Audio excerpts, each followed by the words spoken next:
All right, a little bit of a different video today. This one's more of a thought process video. So, see what we can see and understand. Um, that's kind of where I'm at with it. So, break it down. 4 hour on NQ today. So last week we were putting a low, created a new high. We consolidated on the 4 hour. All right.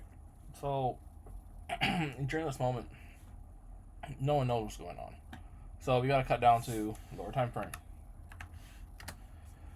Our chart. Now we start seeing some structure that kind of makes sense. So we have low, creates a new high.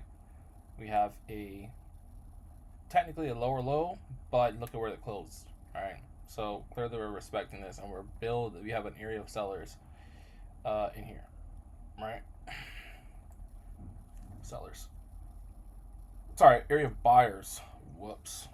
Right? Why is it buyers? Because people are coming down here and their price is refusing to go lower. Right? From here we buy up. From here we buy up. From here we should buy up, especially with the close high that we had.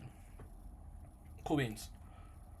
So what does price do? Price pushes, comes back, pushes, comes back. Now looking at this again, we don't know what the hell's going on in this area, getting ready for New York Open. So we have to go down to a lower time frame, right?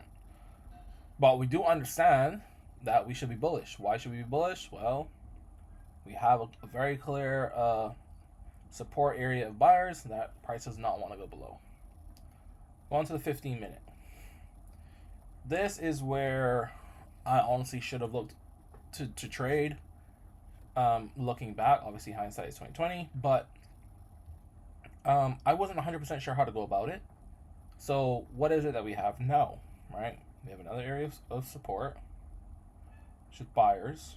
Prices failing to close below. High, low, high, low, high, low, blah, blah, blah. Price comes back to that area of support. We already know we're bullish because of our higher time frame area of support, our H1 area of support. What does price do? Low, high, new low. We break that new low and we put in a new high.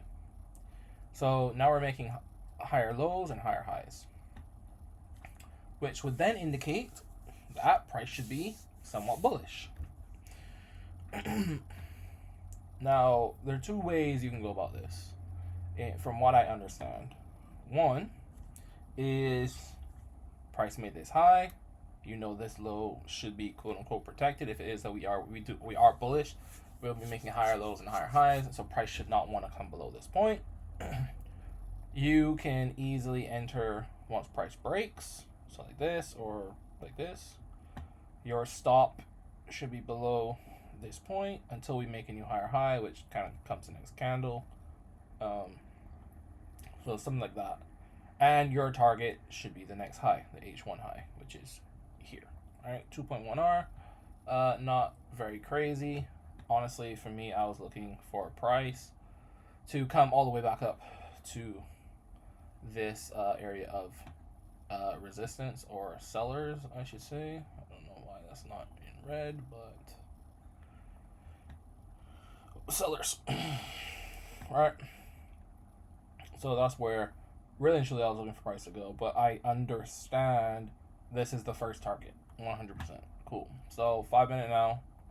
Second entry we could have done is this one here, where price pushes higher, we get the pullback to make a higher low, price makes a lower high, comes back down, technically makes a lower low, but the moment we break here,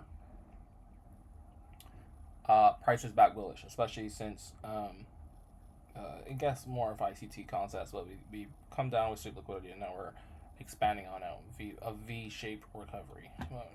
Who cares the name, right? So our second entry could have been here, right, at 850. That's pretty good, and obviously stop below that low because we understand that lows should not be protected. Pretty much the same trade overall. But my question comes in, since this is 850, which is pre-New York, is this a valid trade? Or do we have to exclusively wait until price, until price opens at 9:30. That's kind of where my thought process is right now. So I'm not 100% sure on which one.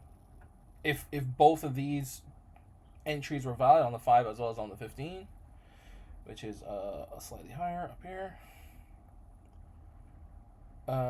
If that is valid, or if only the other one is valid. Alright. I didn't see anything during New York today that would have been valid. There's no indication of correction.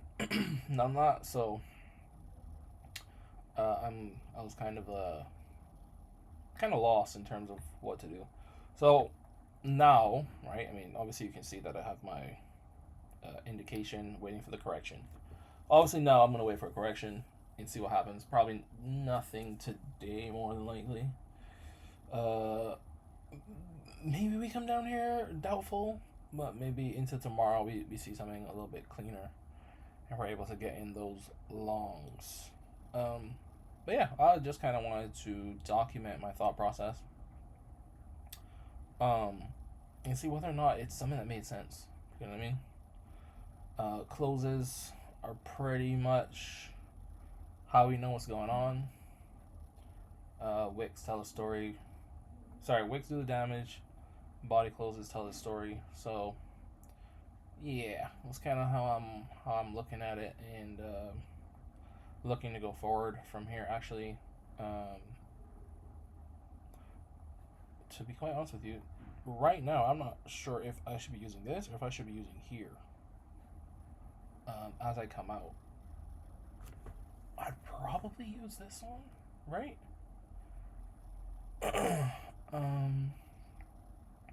But really and truly, I don't know. So that's something I'm gonna, kind of figure out as time goes on. Week 2 of trading ICC. So yeah, that's pretty much the thought process on M and Q.